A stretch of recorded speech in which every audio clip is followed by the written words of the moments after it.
Hello and welcome to a time special presentation for Thirukkural with the Times, where we explore real-world lessons from the classic Tamil text Thirukkural with motivational speaker, author and diversity champion Bharathi Baskar as she explores the masterpiece. Can taking a step backwards be the best way forward at times? And if you're still in doubt, ask those in love and in war whether a Pyrrhic victory is worth it or not. But what's a Pyrrhic victory? And what has Thiruvalluvar spoken about it? I recently watched Labbar Pandu on OTT and was pleasantly surprised by how cleverly the script intertwined an ego clash between two men with the communal tensions that lie hidden even in sports. Ultimately, the movie establishes how sports can act as a great equalizer capable of breaking down social barriers and fostering equality. What I found truly refreshing was the change in the climax, a departure from the usual sports movie formula. Invariably in such films, the protagonist plays a crucial match in the climax and achieves a dramatic victory in the final moments. But in Labbar Pandu, the hero, Anbu, does play a critical match at the climax, but his team loses the match. Yet, this defeat is intentional. The opposing team, known for caste-based discrimination, now desperate to win over Anbu's team, has broken its biases, recruiting skilled cricketers from communities they once shunned. Anbu chooses to take a step back because it was never about winning this particular match. What mattered to him was winning the larger war against caste discrimination. He let the opposite team win so that they will continue to embrace inclusivity.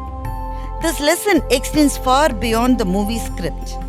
In our own lives, there are moments when we must take a step back and lose minor battles to win more significant wars.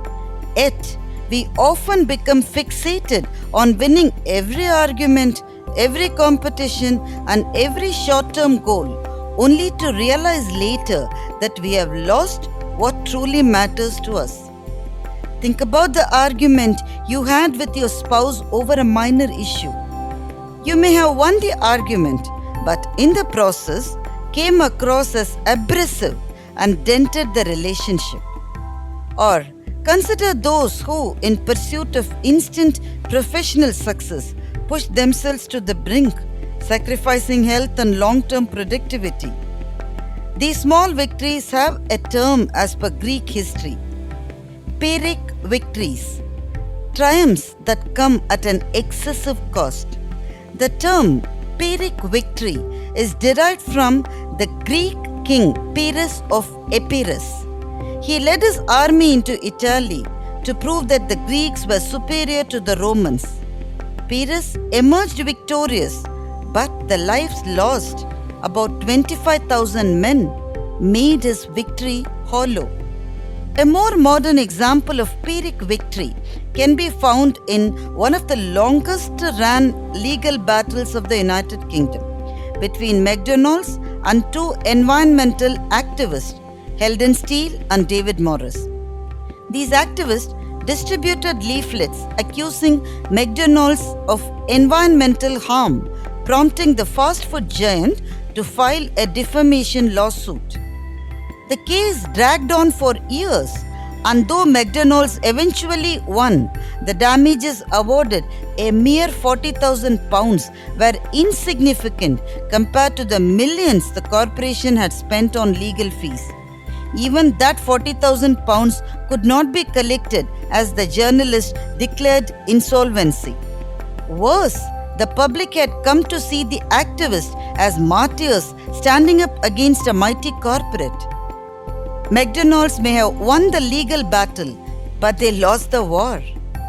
Another instance of short-sightedness leading to disaster is recounted by Brigadier John Parasuram Dalvi. an Indian Army officer who participated in the Sino-Indian War of 1962. In his book Himalayan Blunder, Dalvi details how the big bosses sitting at Delhi refused and rejected a request by his regiment to execute a strategic withdrawal from a vulnerable position near the McMahon line. The refusal, motivated by empty pride and the desire to avoid the appearance of retreat, led to unnecessary casualties and eventual loss of the war. A well-timed withdrawal could have saved countless lives and allowed for a more favorable outcome. Whether in war, sports, or everyday life, we are often tempted to push forward at all costs, unwilling to step back even when it is the wiser course of action. But true wisdom lies in seeing beyond the immediate struggle and focusing on the big picture. Sometimes the bravest act we can do is to retreat. In warfare, retreat is not cowardice, it is strategy.